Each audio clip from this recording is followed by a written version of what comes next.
વર્ણિવેશ રમણીય દર્શનમ મંદહાસરુચિરાનનાંબુજમ પૂજિતમ સુરુ નરોત્તમૈર્મુદા ધર્મનંદનમહં વિચિંતયે. અસતોમા ષડગમય તમસોમા જ્યોતિર્ગમય મૃત્યુર્મા અમૃતમ ગમય. ઓમ શાંતિ શાંતિ શાંતિ. અસ્મદ્ગુરુ સમારંભામ નાથયામૂન મધ્યમામ લક્ષ્મી વલ્લભ પર્યંતામ વંદે ગુરુ પરંપરા.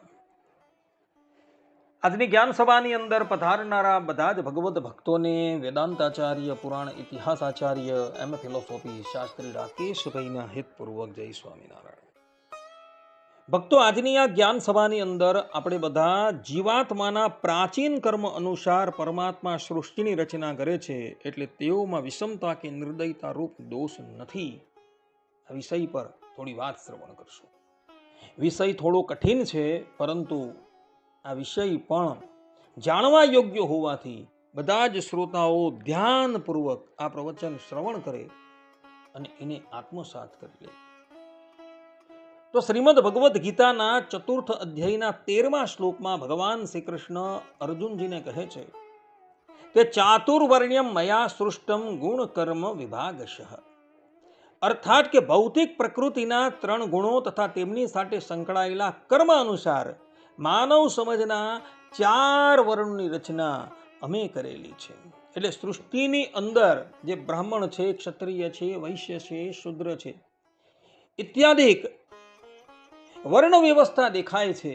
એ વર્ણ વ્યવસ્થા ભગવાન શ્રી કૃષ્ણએ જીવાત્માના પ્રાચીન કર્મ અનુસાર કરેલી છે. અને એટલે માટે પરબ્રહ્મ પરમાત્માને કોઈ પણ જાતનો દોષ લાગતો નથી કે ભગવાને એક વર્ણને શ્રેષ્ઠ બનાવેલો છે અને બીજા વર્ણને કનિષ્ઠ બનાવેલો છે. કારણ કે પરબ્રહ્મ પરમાત્મા જીવાત્માઓના પ્રાચીન કર્મ અનુસાર જ સૃષ્ટિની રચના કરે છે. બ્રહ્મસૂત્રના 2 અધ્યાયના પ્રથમ અધિકરણના 34મા સૂત્રમાં ભગવાન વેદવ્યાસજી કહે છે કે વૈષમ્ય નૈઘૃણ્યે ન સાપેક્ષત્વાત તથા હિ દર્શયતિ. અર્થાત કે ભગવાનમાં વિષમતા અને નિર્દયતા રૂપ દોષ નથી. રચના કાર્યમાં કર્મની અપેક્ષા છે. કહેવાનું તાત્પર્ય એ છે કે પરબ્રહ્મ પરમાત્મા જીવાત્માઓના પ્રાચીન કર્મ અનુસાર સૃષ્ટિની રચના કરતા હોવાથી તેઓમાં વિષમતા અને નિર્દયતા રૂપ દોષ છે જ નહીં. કોઈ વ્યક્તિના મનની અંદર એવી જિજ્ઞાસા થાય કે સૃષ્ટિની ઉત્પત્તિ કેવી રીતના થઈ, તો હવે આપણે સૃષ્ટિની ઉત્પત્તિની વાત કરીએ. તો જ્યારે જગત માયામાં લીન હતું, કારણ શરીરો સહિત જીવાત્માઓ માયામાં લીન હતા અને પરમાત્માએ સૃષ્ટિ રચવાનો સંકલ્પ કર્યો, ત્યારે એ પરમાત્માએ અનંત કોટી અક્ષર મુક્તો ની અંદર એક મુક્તની સામું દ્રષ્ટિ કરીને જોયું અને એ મુક્ત જે છે એ ઊભો થાય છે અને એના મુક્તપણાને દબાવીને પરબ્રહ્મ પરમાત્મા જે છે એ પોતે બિરાજમાન થઈ જાય છે. અને પછી એ પરબ્રહ્મ પરમાત્મા જે છે એ માયાની સાથે જોડાય છે. ભક્તો, ભગવાન સ્વામિનારાયણે સત્સંગી જીવનના 4th પ્રકરણના 68મા અધ્યાયની અંદર આ વાતની સ્પષ્ટતા કરેલી છે કે વિશિષ્ટાદ્વૈતીઓ જે છે એ લોકો સૃષ્ટિની ઉત્પત્તિ જે છે એ આ પ્રમાણે બતાવે છે કે પરબ્રહ્મ પરમાત્મા સર્વપ્રથમ અક્ષરની સામું જોઈ છે ને એ અક્ષરનું અક્ષરપણું દબાવીને એ સ્થાન પર પરબ્રહ્મ પરમાત્મા પોતે સ્થાપિત થઈ જાય છે અને એ પરબ્રહ્મ પરમાત્મા જે છે એ માયાની સાથે જોડાય છે. અને માયાની સાથે જોડાતા સૃષ્ટિની ઉત્પત્તિ જે છે એ થવા લાગે છે. માયા જે પહેલા સમ હતી, એની અંદર સત્વગુણ, રજોગુણ અને તમોગુણ એ સમકક્ષાની અંદર હતા, અર્થાત કે પૃથક પૃથક હતા. અને ભગવાન જ્યારે અક્ષર પુરુષ રૂપે એ માયાની સન્મુખ જ્યારે દ્રષ્ટિ કરે છે ને, ત્યારે એ માયામાં વિષમતા આવી જાય છે. સત્વગુણ રજોગુણમાં ભળી જાય છે, રજોગુણ સત્વગુણમાં ભળી જાય છે, સત્વગુણ તમોગુણમાં ભળી જાય છે, તમોગુણ રજોગુણ અને સત્વગુણમાં ભળી જાય છે. અને પછી સૃષ્ટિની ઉત્પત્તિ થાય છે, સૃષ્ટિનો પ્રલય થાય છે. ત્યારે ત્રણેય ગુણો જે છે એ સામ્ય અવસ્થામાં આવી જાય છે, અર્થાત કે પૃથક થઈ જાય છે. અને જ્યારે સૃષ્ટિની ઉત્પત્તિ થાય છે ત્યારે એ ગુણો જે છે એકબીજાની અંદર ભળી જાય છે. અને પરબ્રહ્મ પરમાત્મા એ માયાની અંદર રહેલા જે જીવો છે એ જીવોને એના કર્મ અનુસાર, અર્થાત કે એના પ્રાચીન કર્મ અનુસાર સ્થાવર જંગમ ઇત્યાદિ દેહ જે છે એ અર્પણ કરે છે. આ દેહ અર્પણ કરવાની અંદર એ જીવાત્માઓના પ્રાચીન કર્મ જે છે એ જ જવાબદાર છે. અને આ જીવાત્માના જે કર્મો જે છે એ અનાદિકાળના છે. કોઈ જીવાત્માએ સારા કર્મ કરેલા હોય તો ભગવાન એને દેવતાનો દેહ આપે છે, મનુષ્યનો દેહ આપે છે. અને નરસા કર્મ કરેલા હોય તો એ જીવાત્માને ભગવાન તામસ યોનિ આપે છે. એની અંદર પરમાત્માની અંદર કોઈ પણ જાતની વિષમતા કે નિર્દયતા આવતી નથી. કારણ કે પરબ્રહ્મ પરમાત્મા જે છે એ પ્રાચીન કર્મ અનુસાર સંપૂર્ણ જગતની ઉત્પત્તિ કરે છે. આ બાબતનો ખુલાસો જે છે એ ભગવાન વેદવ્યાસજીએ બ્રહ્મસૂત્રની અંદર વૈષમ્યે નૈર્ગુણ્યે ન સાપેક્ષત્વાત તથા હિ દર્શયતી આ સૂત્રની અંદર કરેલો છે. અને આ સૂત્રના ભાષ્યની અંદર સદગુરુ મુક્તાનંદ સ્વામી, સદગુરુ ગોપાળાનંદ સ્વામી અને રામાનુજાચાર્યજી આ સૂત્રોનો અર્થ કરતા એ વાતની સ્પષ્ટતા કરે છે કે જીવાત્માના પ્રાચીન કર્મ અનુસાર જ એ પરબ્રહ્મ પરમાત્મા જે છે એને દેહ આપે છે. એમાં ભગવાનની અંદર કોઈ વિષમતા કે કોઈ નિર્દયતા આવતી નથી. આ વાત ખાસ ધ્યાન રાખવાની છે. કેટલાક દાર્શનિકકારો જે છે જેઓ ઈશ્વરની સત્તા માનતા નથી, એ લોકો ભગવાનની ઉપર આક્ષેપ કરે છે. એ લોકો કહે છે કે ભગવાને આ પ્રમાણેની સૃષ્ટિ શા માટે બનાવી? એકને દરિદ્ર બનાવ્યા, એકને ધનવાન બનાવ્યા, એકને પશુ બનાવ્યા, એકને પક્ષી બનાવ્યા. એટલે સૃષ્ટિ જે છે એ અનાદિની છે અને એ સૃષ્ટિની ઉત્પત્તિને અર્થે કોઈ પણ ઈશ્વરને માનવાની જરૂર નથી. એ પ્રમાણે કેટલાક દાર્શનિકકારો કહે છે, પરંતુ એ લોકોની વાત જે છે એ સંપૂર્ણપણે અસત્ય છે. ભગવાન વેદવ્યાસજીએ વેદાંત સૂત્રની અંદર આ વાત જે છે એ આ સૂત્ર દ્વારા સ્પષ્ટ કરેલી છે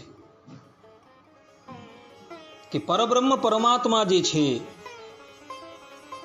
એ જીવાત્માના પ્રાચીન કર્મ અનુસાર સૃષ્ટિની ઉત્પત્તિ કરે છે. અને આ વાત ભગવાન શ્રી કૃષ્ણએ ગીતાની અંદર પણ સ્પષ્ટ રૂપે કહેલી છે. શ્રીમદ ભગવદ્ ગીતાની અંદર 4th અધ્યાયના 13મા શ્લોકની અંદર ભગવાન શ્રી કૃષ્ણ કહે છે, ચાતુર્વર્ણ્યમ મયા સૃષ્ટમ ગુણ કર્મ વિભાગશઃ. અર્થાત કે ભૌતિક પ્રકૃતિના 3 ગુણો તથા તેમની સાથે સંકળાયેલા કર્મ અનુસાર માનવ સમાજના 4 વર્ણોની રચના અમે કરેલી છે. એટલે ભગવાને સ્પષ્ટ રૂપે કહી દીધું છે કે અમે સૃષ્ટિની ઉત્પત્તિ કરી છે, પરંતુ એ જીવાત્માના પ્રાચીન કર્મ અનુસાર અમે એ સૃષ્ટિની ઉત્પત્તિ કરેલી છે. કેટલાક દાર્શનિકકારો એવું માને છે, અર્થાત કે વેદાંત દર્શનની એક શાખા જે છે એ એવું માને છે કે લોકવત્તુ લીલા કૈવલ્યમ, અર્થાત કે ભગવાન જ્યારે વિહાર કરવાની ઈચ્છા કરે છે ત્યારે એ જ પોતે સચ્ચિદાનંદમાંથી આનંદ અંશનો તિરોધાન કરી દે છે અને એ જીવ રૂપે થઈ જાય છે, અને ચિત્ત અને આનંદ અંશ એ બંનેનો તિરોભાવ કરીને એ જ જડ રૂપે થઈ જાય છે. એટલે એ લોકોનું કહેવું એવું છે કે સંપૂર્ણ સ્થાવર જંગમ રૂપે એ પરબ્રહ્મ પરમાત્મા થઈ ગયા છે. શેને માટે? તો લીલાને અર્થે. અને આના દ્વારા એ લોકો જીવાત્માની ઉત્પત્તિ બતાવે છે, પરંતુ એ લોકોએ એ વાત ભૂલવી ન જોઈએ કે શાસ્ત્રોની અંદર ભગવાનને એશ આનંદમય બ્રહ્મ કહ્યા છે, કે ભગવાન જે છે એ આનંદમય છે. અને આનંદમય એવા પરબ્રહ્મ પરમાત્મા શા માટે જીવરૂપ ધારણ કરે તથા જડરૂપ ધારણ કરે? જે પોતાના આનંદથી સુખી છે એ લીલાને અર્થે જીવપણું શા માટે ગ્રહણ કરે તથા જડપણું શા માટે ગ્રહણ કરે? કોઈક વ્યક્તિ છે એ પોતે અત્યંત સુખી છે અને સુખમાં દિવસ વ્યતીત કરે છે, તો એ વ્યક્તિ સામું ચાલીને દુઃખ શા માટે ગ્રહણ કરે? એટલે એ વેદાંત શાખા વાળાઓ જે છે એ આ પ્રમાણેની માન્યતા ધરાવે છે, તો એ લોકોને કહેવાનું કે તમે જે પ્રમાણેની માન્યતા ધરાવો છો તેના અનુસાર તો જે બ્રહ્મ તત્વ જે છે એના માટે જન્મ મરણ આવી જાય છે, એના માટે લક 84 આવી જાય છે. કે જે બ્રહ્મ તત્વ જે છે એ પોતે આનંદમય છે, એના મસ્તકની ઉપર જન્મ મરણ અને લક 84 આવી જાય છે. માટે એ લોકોની એ માન્યતા જે છે એ પ્રણામ કરવા યોગ્ય છે, ગ્રહણ કરવા યોગ્ય નથી. પરબ્રહ્મ પરમાત્મા સૃષ્ટિની ઉત્પત્તિ કરે છે એ જીવાત્માના પ્રાચીન કર્મ અનુસાર જ કરે છે. અને એ પરબ્રહ્મ પરમાત્મા સૃષ્ટિની ઉત્પત્તિ કરે છે અને એ સૃષ્ટિની ઉત્પત્તિ કરીને એ જીવાત્માની સાથે એ સૃષ્ટિની અંદર જોડાય છે, છતાં પણ એ પરબ્રહ્મ પરમાત્માને કોઈ પણ જાતનો દોષ લાગતો નથી. કારણ કે એ જીવાત્માના સમસ્ત કાર્યથી તથા માયાના સમસ્ત પ્રપંચથી એ રહિત છે, એ જ એની ભગવત્તા છે. અને આ વાત જે છે એ શ્રી કૃષ્ણ ભગવાને ગીતાની અંદર 4th અધ્યાયના 13મા શ્લોકની અંદર કહેલી છે. ભગવાન કહે છે, તસ્ય કર્તારમપી મામ વિદ્ધિ અકર્તારમ અવ્યયમ. અર્થાત કે જો કે હું આ વ્યવસ્થાનો સ્રષ્ટા છું, તેમ છતાં અવિકારી હોવાથી હું અકર્તા છું એમ તમે જાણો. અને એ જ વાત એવો 14મા શ્લોકની અંદર પણ કહે છે, નમામ કર્માણી લિપ્યંતી નમે કર્મ ફલે સ્પૃહા ઇતિ મામ યોભી જાનાતિ કર્મભીર નશ બધ્યતે. અર્થાત કે મને કોઈ કર્મ પ્રભાવિત કરતું નથી અને મને કર્મના ફલની આકાંક્ષા પણ નથી. જે મનુષ્ય મારા આ સત્યને જાણે છે તે પણ કર્મોના ફળ દ્વારા બદ્ધ થતો નથી. ભગવાન શ્રી કૃષ્ણએ સ્પષ્ટ રૂપે કહેલું છે કે હું જીવાત્માના કર્મના ફલને આપવા માટે એની સાથે રહ્યો છું, એના નિયંતા તરીકે હું રહ્યો છું, છતાં પણ મને જીવગત કોઈ પણ દોષ જે છે એ સ્પર્શ કરી શકતો નથી. પરબ્રહ્મ પરમાત્મા જે છે એ હંમેશા નિર્લેપ જ છે. ભગવાનને એ બીક નથી કે હું માયાની અંદર જવીશ, કે જીવાત્માના અંતકરણની અંદર પ્રવિષ્ટ થવીશ તો હું એ માયાના ગુણથી કે જીવાત્માના કર્મથી લિપ્ત થઈ જવીશ, એવી ભગવાનને ક્યારેય પણ બીક નથી. કારણ કે પરબ્રહ્મ પરમાત્મા જે છે એ અગ્નિ તુલ્ય છે. જે પ્રમાણે અગ્નિની અંદર કોઈ પણ વસ્તુ નાખવામાં આવે તો અગ્નિ જે છે એ બધી જ વસ્તુને બાળીને ભસ્મ કરી દે છે, તે જ પ્રમાણે એ પરબ્રહ્મ પરમાત્મા છે.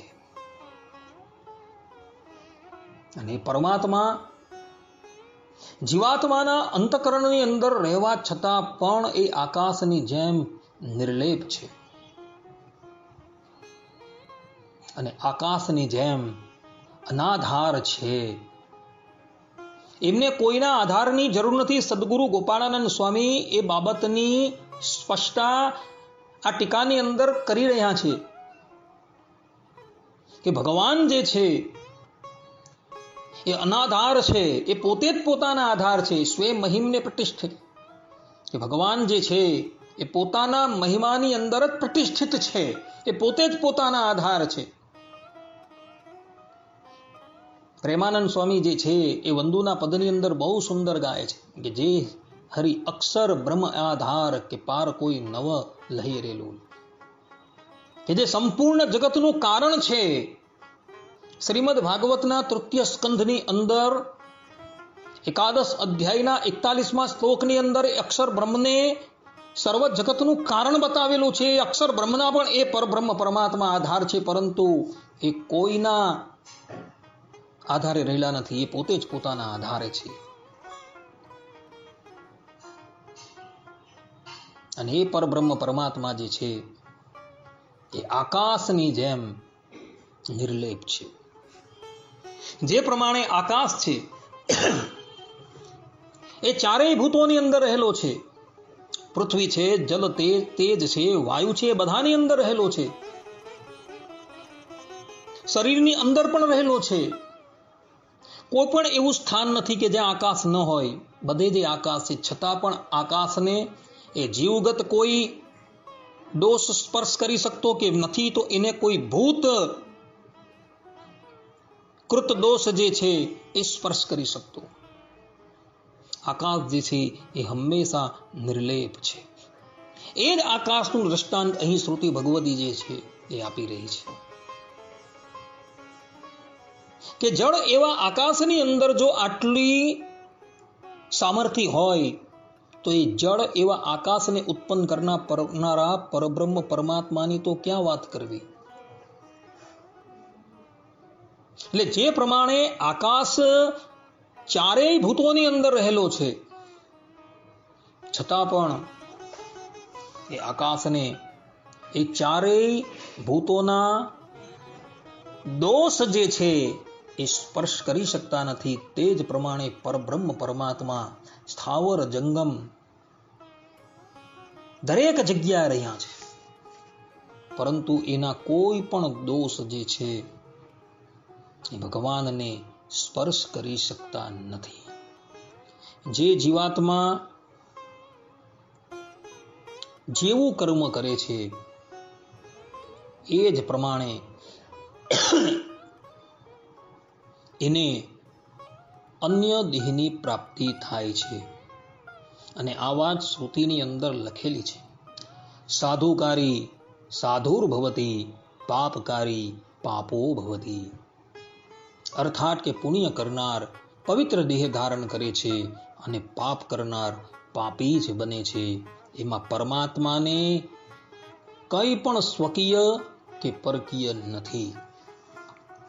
કહેવાનું તાત્પર્ય એ છે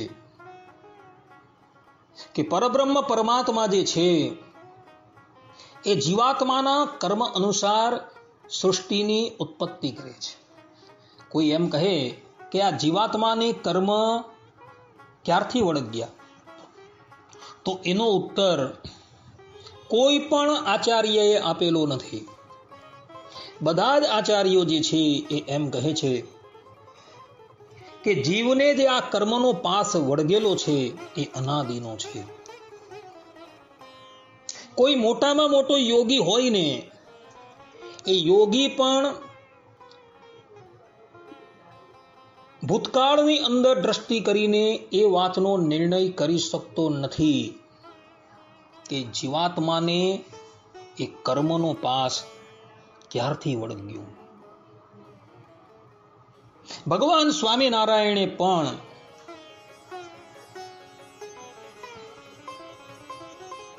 એ વાત સ્પષ્ટ રૂપે કહેલી છે કે જીવ, ઈશ્વર, માયા, બ્રહ્મ અને પરબ્રહ્મ આ પાંચેય ભેદો જે છે એ અનાદિના છે.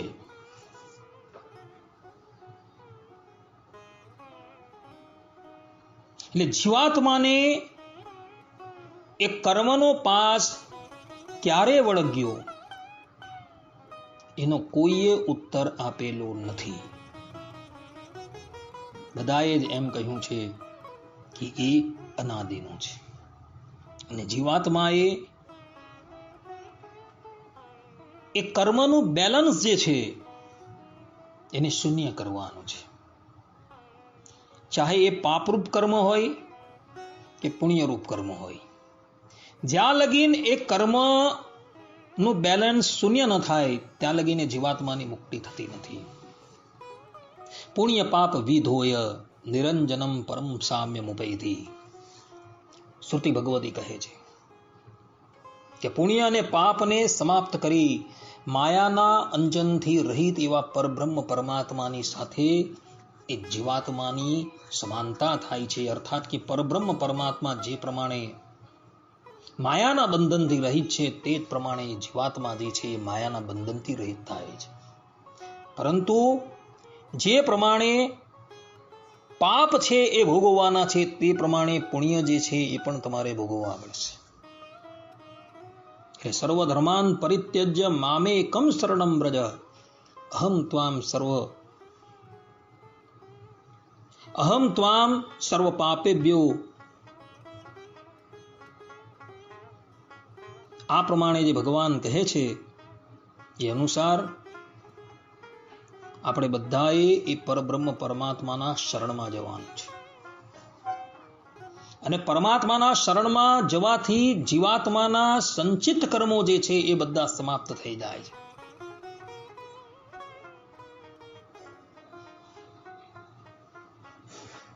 અને વર્તમાન કર્મ જે છે એ કેવલ ભગવાનની આજ્ઞા અનુસાર કરવાના છે.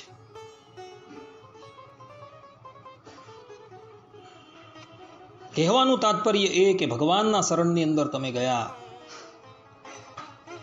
તો તમારા સંચિત કર્મ જે છે બધા સમાપ્ત થઈ જશે. અને તે પછી પરબ્રહ્મ પરમાત્મા જે પ્રમાણે દિશા સૂચન કરે એ પ્રમાણે તમારે કાર્ય કરવાનું છે, જેથી કરીને નવા કર્મ બંધાય નહીં. અને તમારું પ્રારબ્ધ છે એ પ્રારબ્ધ તો ભગવાન જે છે એ પોતે સોડીનું દુઃખ જે છે એ કાંટેથી ભોગવાવીને એ પ્રારબ્ધને પણ ભગવાન સમાપ્ત કરી દે. માટે ભક્તો, જ્યાં લગીન પુણ્ય અને પાપને શૂન્ય ન કરશો ત્યાં લગીન આ સંસારથી મુક્તિ ન થશે. માટે અનન્ય ભાવે એ ભગવાનના શરણમાં જજો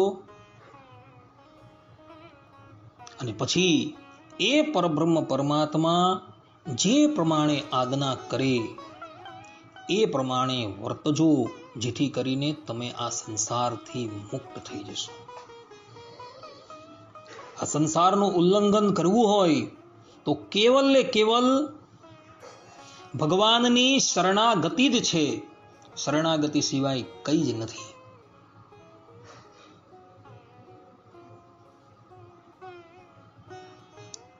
ભગવાનના શરણની અંદર તમે અનન્ય ભાવે જશો તો ભગવાન તમારા બધા જ કર્મો જે છે એ સમાપ્ત કરી દે.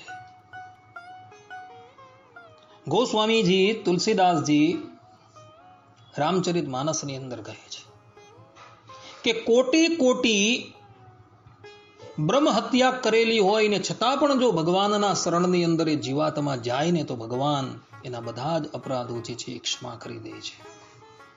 પછી ત્યાં કોઈએ ભગવાનને પૂછવાનું નથી કે પ્રભુ આણે તો આટલી બધી બ્રહ્મ હત્યા કરેલી છે ને તમે એને ક્ષમા કેમ કરી દીધું?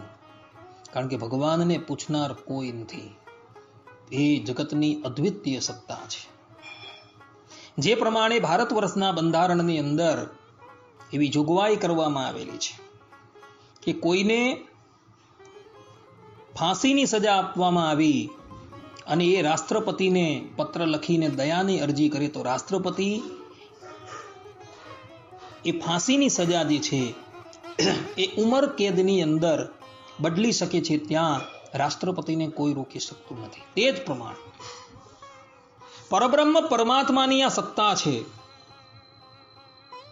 કે કરોડો કરોડો બ્રહ્મ હત્યા કરેલી હોય અને અનન્ય ભાવે જો એ ભગવાનના શરણની અંદર જાય તો ભગવાન જે છે એના બધા જ અપરાધો ક્ષમા કરી દે છે. પરંતુ ખાસ યાદ રાખજો, એ અપરાધો ક્ષમા થઈ ગયા બાદ પુનઃ જો તમે એ અપરાધ કરવા માંડો ને તો એ જેટલા અપરાધો ક્ષમા થયેલા છે એ બમણા થઈને તમને લાગશે. આ વાત આપણા સંપ્રદાયના ગ્રંથ હરિચરિત્ર ચિંતામણીની અંદર કહેલી છે સદગુરુ ગોપાળાનંદ સ્વામીએ. જ્યારે એક દુષ્ટ વ્યક્તિ સ્વામીની પાસે વર્તમાન ધારણ કરવા માટે આવ્યો ત્યારે સ્વામી સ્પષ્ટ રૂપે કહે છે કે હવેથી તારા બધા જ પાપો જે છે બળી ગયા, પરંતુ હવે પછી તું પુણ્ય અને પાપ જે છે જોઈને કરજે. હવે જો તું ખબરદાર થઈને ન વર્તશે તો જે પાપ તારા સમાપ્ત થયા છે એ બમણા થઈને તને વળગશે. હરિચરિત્ર ચિંતામણી ભાગ 2 ની અંદર આ વાત લખેલી છે. માટે ભક્તો, આ સંસાર સાગરનું ઉલ્લંઘન કરવું હોય તો ભગવાનના શરણની અંદર જજો, તો તમે આ સંસારથી મુક્ત થઈ જશો. જો ભગવાનના શરણમાં ગયા વગર આપમેળે તમે આ સંસારનું ઉલ્લંઘન કરવા માટે તૈયાર થશો ને તો તમારા કરેલા જે કર્મ છે એમાંથી એક કર્મનું પ્રાયશ્ચિત કરતા કરતા તમારા કેટલાય જન્મ વ્યતીત થઈ જશે. માટે ભક્તો, અનન્ય ભાવે ભગવાનના શરણમાં જજો અને ભગવાન જે પ્રમાણે કહે એ પ્રમાણે કરજો તો તમે આ સંસાર બંધનમાંથી કાયમને માટે મુક્ત થઈ જશો. આ પ્રમાણે અહીં આ પ્રવચનને વિરામ આપવામાં આવે છે. સર્વે સંતુ નિરામયઃ, સર્વે સુખીનો ભવંતુ, સર્વે ભદ્રાણિ પશ્યન્તુ, મા કશ્ચિત દુઃખ ભાગ ભવેત. અસ્તુ. જય સ્વામિનારાયણ.